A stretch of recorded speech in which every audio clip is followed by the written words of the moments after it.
Bom dia a todos nossos amigos ouvintes do vlog do Cônjuge pela Villanueva. O ex-presidente Lula se tornou o presidente Lula pela terceira vez. Qual é a lição que nós podemos extrair quando um grupo de pessoas que foi investigado, inclusive os seus principais correligionários presos pela Lava Jato, pelas investigações da Polícia Federal e até mesmo condenados pelo Judiciário, estão de volta ao poder? Vamos extrair disso uma lição. Eu penso que, na verdade, a ascensão do petismo é uma provação para a gente. Uma provação porque nós tivemos 4 anos de um desgoverno.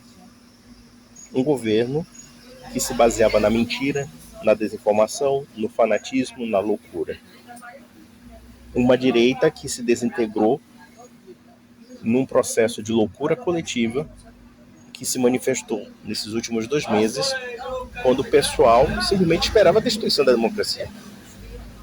Óbvio que a democracia está em crise e nós sabemos que não é somente por culpa do bolsonarismo.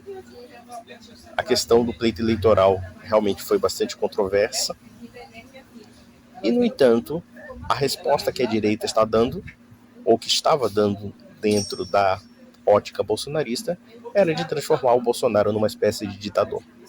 O problema é que Bolsonaro é um homem covarde, um homem que não tem estômago, um homem que não tem peito para isso. E ele simplesmente se despediu dos seus apoiadores de uma forma não somente melancólica, como também cínica e covarde. Deixou o pessoal na mão.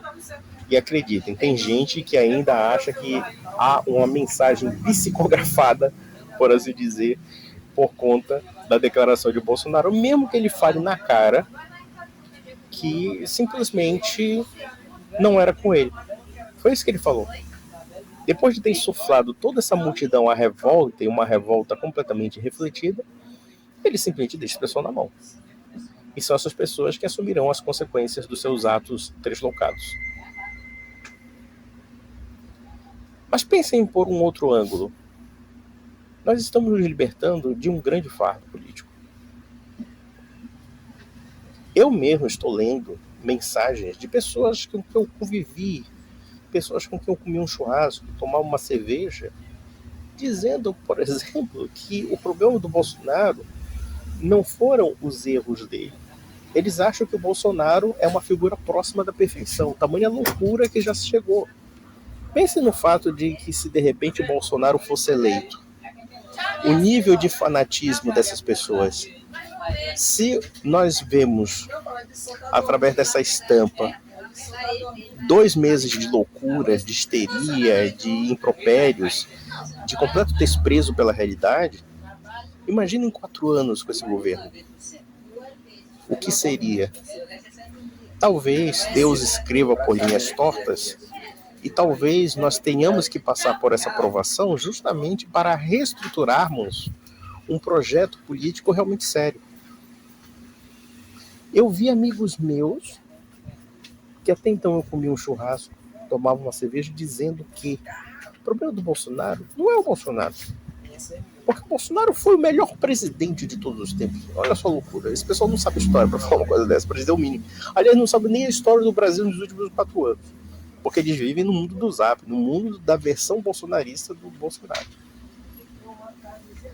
E afirmando, inclusive, que o problema do Bolsonaro foi não ter corrompido a imprensa como o PT fez, ou seja, ter comprado a opinião da Globo, da UOL e de muitos outros que fizeram oposição ao bolsonarismo.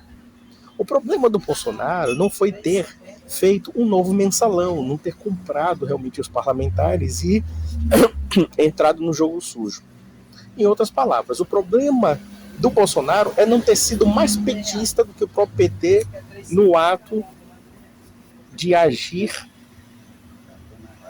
no âmbito governamental. E é sempre assim como o bolsonarista se coloca.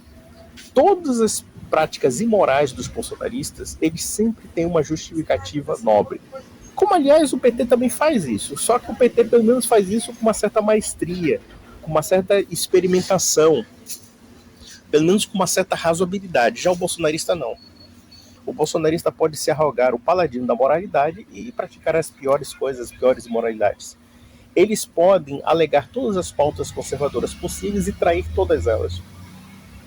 Então, meus amigos, entendam uma coisa. Nós nos libertamos de um fardo. Nós nos libertamos de um homem indigno. A direita está livre. A direita pode se reestruturar numa oposição que seja séria, que seja responsável. E não no que nós estamos vendo hoje, de pessoas que negam os fatos, que negam que a realidade existe. Um governo incompetente que negou a existência da pandemia. Até hoje tem amigos que fazem isso, negam que a pandemia existe. Aí eu falei para eles, olha, meu amigo, eu vi muita gente morrer de Covid-19. Eu vi parentes morrendo, eu vi amigos morrendo. Aí você está dizendo que tudo isso que eu vi tem menos realidade do que as merdas que você lê no WhatsApp de desinformação bolsonarista. Vocês estão dizendo isso.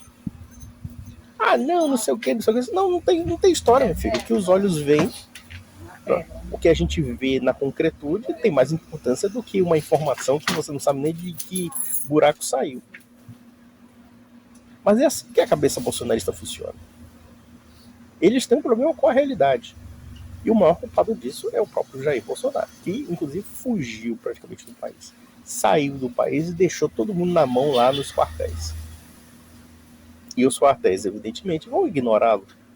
Como também vão ignorar essas pessoas. Porque toda essa temática do golpe, eu autorizo, e blá blá blá, quer dizer, olha só o nível de estupidez a que se chegou. Quer dizer, um sujeito covarde, traidor, mesquinho, mentiroso, deixou esse pessoal na mão, e esse pessoal sonhava em ter uma ditadura com esse sujeito. Imagina se nós tivéssemos uma ditadura bolsonarista mesmo, nós estaríamos perdidos. Mas é a incoerência dos bolsonaristas. Os bolsonaristas são aqueles caras que é o seguinte, eles querem um regime despótico, de fanatismo, eles seguem uma seita política, porque o bolsonarismo já é uma seita, e que tem, às vezes, até traços de crime organizado. Porque essa questão da destruição de reputações, da destruição até mesmo da verdade, que eu me lembro, quem fazia isso era o Partido Comunista, principalmente na época de Stalin, mas eles sempre mentiram também, os comunistas. Mas os bolsonaristas não estão muito longe do fanatismo, não. Quando a gente vê essa negação da ciência, eu me lembro muito daquele personagem da história soviética, o Lysenko, que negava, por exemplo, os atributos da genética mendeliana porque isso não estava atrelado à dialética da natureza da luta de classes. Ou seja, ele colocava o livro A Dialética da Natureza de Engels acima da ciência. E o que é o bolsonarismo senão essa perda do senso da realidade e realmente a loucura em torno de um homem completamente destemperado, desequilibrado e muito mais do que isso, uma pessoa completamente desprovida de escrúpulos e de caráter. O que é que vocês têm a dizer? Vocês vão dizer agora que o Bolsonaro está agindo por sinais? Que ele vai dar uma canetada lá na Flórida? Que vocês vão acreditar realmente que Deus vai fazê-lo ungido? Tem os evangélicos que são bobos, meu Deus do céu, eles acreditam em cada besteira. Mas tem os católicos também que acreditam em outras besteiras também. É uma coisa assim que chega ao limite do bizarro. Mas nós nos livramos dessa bizarrice. Talvez, por um lado, essa ducha de água fria do PT ter dado uma reviravolta mostra o quanto a direita está nua, o quanto ela é realmente incompetente. Ela não conseguiu se manter no poder. E é muito óbvio demais porque não se manteve. Quem foge da realidade, evidentemente, não quer lidar com ela e, portanto, acaba perdendo a noção das coisas que estão ao redor e vai ser surrupiado, ou seja, as pessoas serão surrupiadas justamente por aquelas pessoas que têm uma noção muito clara do que é real. E nesse aspecto, nós podemos dizer que o PT tem uma noção de estratégia política bastante realista. Mas aí temos aquela coisa do próprio bolsonarismo. O bolsonarismo ele arroga a moralidade absoluta, mas é capaz das piores moralidades, inclusive, como eu falei aqui, pessoas conhecidas minhas afirmando que, na verdade, o problema do Bolsonaro é não ter sido petista ou não ter agido conforme os métodos do PT. Que, na verdade, brigou com o Congresso, ficou isolado, etc. É engraçado que eu me lembro que em 2019 eu falei justamente isso. Olha, vai ter que negociar com esses caras. Mas pelo menos que se negocie dentro dos termos do governo e não dos termos do Centrão. Olha só como é que é a doença mental dessas pessoas. O nível de perversidade, de perturbação mental dessas pessoas. Esse pessoal estava elogiando a negociação do Bolsonaro com o Centrão quando o Bolsonaro já estava completamente desgastado politicamente perante o Congresso, quando ele já tinha rachado o seu partido, que no caso era o PSL, e quando ele já não tinha nenhum poder de barganha contra as investidas do Centrão. Então a gente teve que dar tudo para esse pessoal para governar e receber migalhas do Centrão. Quando, na verdade, em 2019, quando eles colocaram, no caso os bolsonaristas, conseguiram colocar o Rodrigo Maia como presidente da Câmara, eles boicotaram e destruíram todo o seu base aliado. Naquele momento, eles tinham muito poder de exigir, muito mais do que de dar para o Centrão. E eles não fizeram isso. Eu lamento dizer para você, bolsonarista que está me ouvindo agora, mas sinceramente eu estou dando a mínima para você. Você mereceu realmente ficar lá no quartel, pegando chuva, pegando sol, defecando no banheiro químico, comendo mal. Você perdeu a Copa do Mundo, enquanto você podia estar com seu filho, com a sua mãe, com seu pai, com seus netos. Você foi lá feito de besta. E o Eduardo Bananinha Bolsonaro estava lá no Catar assistindo a Copa do Mundo enquanto você estava se ferrando em nome deles, em nome dessa família maldita do Bolsonaro. Lamento dizer, vocês foram colocados como palhaços, como idiotas. Estão sendo colocados. Tem gente lá que insiste. Tem umas, até quando houve aquela apresentação do Bolsonaro simplesmente dando tchau, tchau, querida, pra vocês. Aí o pessoal fala assim, não, tem uma evangélica doida lá. Não, nós temos que acreditar no Senhor dos Exércitos. Deus está no comando. Olha, ai meu Deus do céu, subestima muito a inteligência de Deus, mas enfim. Mas é isso, meus amigos. Eu penso que agora é reestruturar a oposição, reestruturar os nossos conceitos políticos e bolsonarismo nunca mais.